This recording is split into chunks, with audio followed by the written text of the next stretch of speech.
ठीक। Hello students, इस topic में हम लोग करेंगे कंसाइनमेंट अकाउंटिंग का एबनॉर्मल लॉस के बारे में। इससे पहले वाले वीडियोस में हम लोगों ने नॉर्मल लॉस डिस्कस कर लिया था। एबनॉर्मल लॉस क्या होता है? This is the loss of abnormal nature. ये नॉर्मल सिनेरियो में नहीं होगा, कोई एबनॉर्मल कंडीशन हो जाए उसकी वजह से हमें ये लॉस होता है। And these losses can be avoided by taking Drew precautions. आप अगर प्रिकॉशंस लेते हैं तो इन लॉसेस को अवॉइड भी किया जा सकता है। जो एग्जाम्पल्स है एबनॉर्मल लॉसेस के, वो है आपका loss by theft, fire and pilferages, कि अगर कोई चोरी हो जाए या आग लग जाए उस वजह से अगर आपका गुड खराब हो जाता है तो वो सारे लॉसेस आपके जो होते हैं वो एबनॉर्मल लॉस में आते हैं। Now the question arises about the calculation of abnormal loss, कि एबनॉर्मल लॉस को कैसे कैलकुलेट किया जाता है। अगर मैं आपको थोड़ा सा रिमाइंड कराऊँ तो जब हम नॉर्मल लॉस का ट्रीटमेंट कर रहे थे तो कोई सेपरेट एंट्री उसके लिए पास नहीं कर रहे थे, क्योंकि एबनॉर्मल लॉस जो होता है वो आपका कॉस्ट ऑफ प्रोडक्ट ही होता है। तो हम जो टोटल कॉस्ट थी वो मैं बची हुई यूनिट्स पे उसको काउंट कर रही थी। Date will be the per unit cost after considering the value of normal loss. But in case of abnormal loss, a separate entry is required to account these losses. ये जो loss होते हैं ये आपके cost का part नहीं होते, इस वजह से हमें एक सेपरेट एंट्री पास करनी पड़ेगी, एक सेपरेट अकाउंट मेंटेन करना पड़ेगा एबनॉर्मल लॉस के लिए।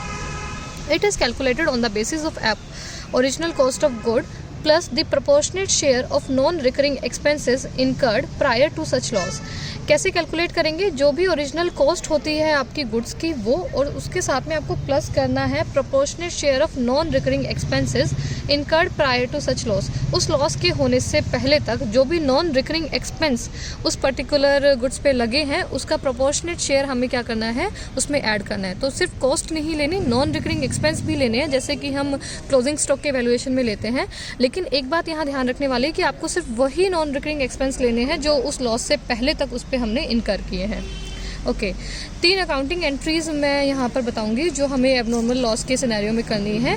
तो सबसे पहला तो है आपका, जब आप वैल्यू कैलकुलेट कर लेंगे एबनॉर्मल लॉस की तो पहली जो एंट्री करेंगे वो करेंगे abnormal loss account debit to consignment account. Abnormal loss जो है आपका नॉमिनल नेचर का, इस वजह से इस अकाउंट में हम डेबिट करेंगे और कंसाइनमेंट अकाउंट को हम क्रेडिट कर देंगे। उसके बाद अगर आपका गुड इंश्योर्ड है और इंश्योरेंस कंपनी आपको कोई क्लेम एडमिट करती है तो एबनॉर्मल लॉस अकाउंट को उतने ही अकाउंट से हम क्रेडिट कर देंगे और पैसा ट्रांसफ़र कर देंगे इंश्योरेंस क्लेम अकाउंट डेबिट में।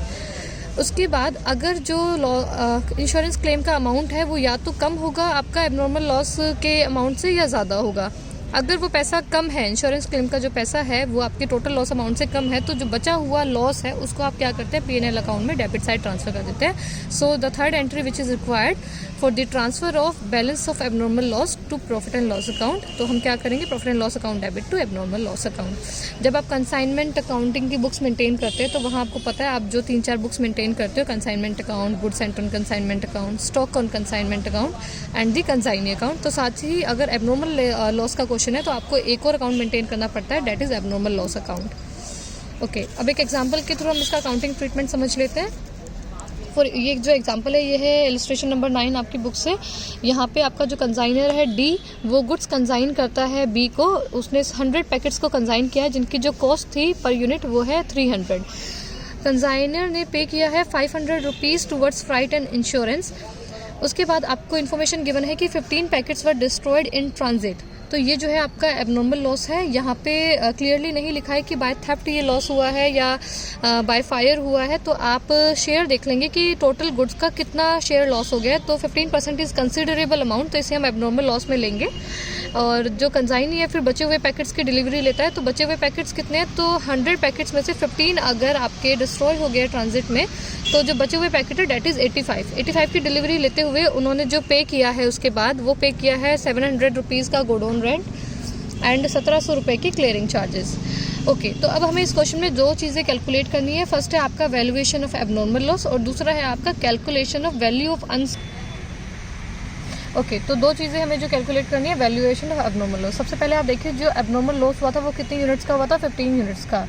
तो जो कॉस्ट है of 15 packets at the rate ₹300, जो ओरिजिनल कॉस्ट थी वो 300 थी, तो ये आपका हो गया 4500।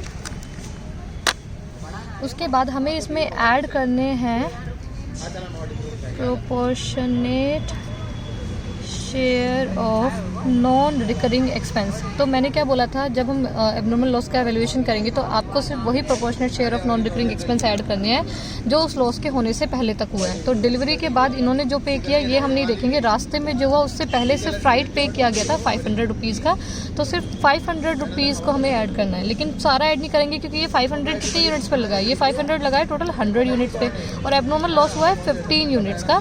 तो 15 यूनिट्स के लिए आप फाइंड आउट करोगे कि कितना शेयर इसमें ऐड होना चाहिए। तो you will see 75 rupees.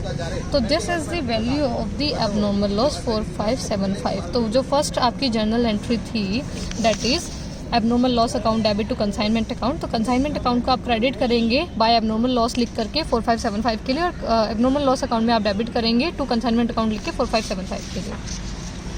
Second हमें कैलकुलेट करना है value of unsold stock at the end. तो देखिए अनसोल्ड स्टॉक की वैल्यू कितनी है। सबसे पहले तो आप यूनिट्स फाइंड आउट कीजिए कि जो यूनिट्स है अनसोल्ड स्टॉक वो कितनी है। टोटल 100 यूनिट्स थी, 100 में से 15 आपकी क्या हो गई, एबनॉर्मल लॉस हो गया।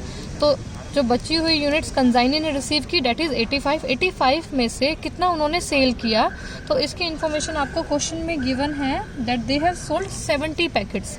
70 पैकेट्स को उन्होंने सेल कर दिया है। तो जो बची हुई यूनिट्स है वो है आपकी 15 यूनिट्स अगेन। तो अब इन 15 यूनिट्स का मुझे वैल्यूएशन करना है। तो 15 यूनिट एट द रेट ₹300। तो 15 यूनिट्स की जो एक्चुअल कॉस्ट है वो है आपकी 4500। अब इसमें हमें ऐड करना है proportionate share of non recurring expense paid by consignor.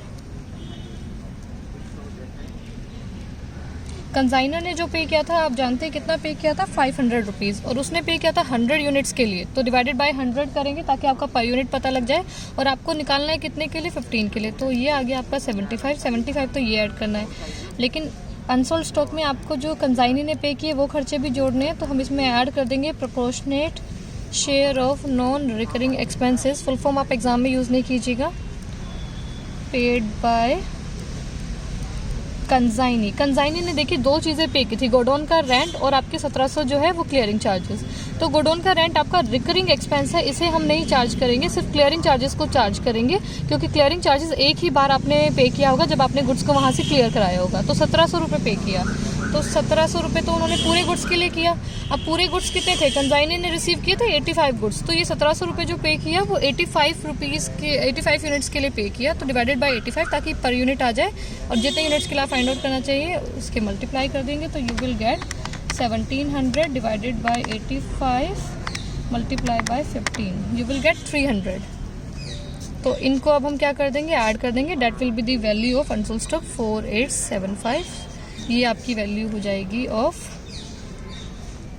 Unsold stock. सिर्फ ध्यान रखने वाली दो बातें कि एबनॉर्मल लॉस में वही एक्सपेंस ऐड कीजिए जो लॉस होने से पहले तक के लगे हैं, और वो एक्सपेंस आपके नॉन रिकरिंग होने चाहिए। दूसरी बात कि जब वैल्यूएशन ऑफ अनसोल्ड स्टॉक करेंगे in the scenario of abnormal loss, तो जो एक्सपेंस आपने कंसाइनर ने पे किया वो टोटल यूनिट्स पे किया, जितनी यूनिट पे वो एक्सपेंस पे किया गया उससे आप डिवाइड करेंगे। उसने 100 पे किया था तो 100 से डिवाइड किया, लेकिन जो 1700 रुपये कंसाइनी ने पे किए थे वो 85 यूनिट्स पे किए थे, इस वजह से हमने 85 से डिवाइड किया ना कि 100 से, और इनटू मल्टीप्लाई बाय 15 करके जो कि आपकी रिमेनिंग यूनिट्स थी आपने फाइंड आउट कर लिया है। Thank you.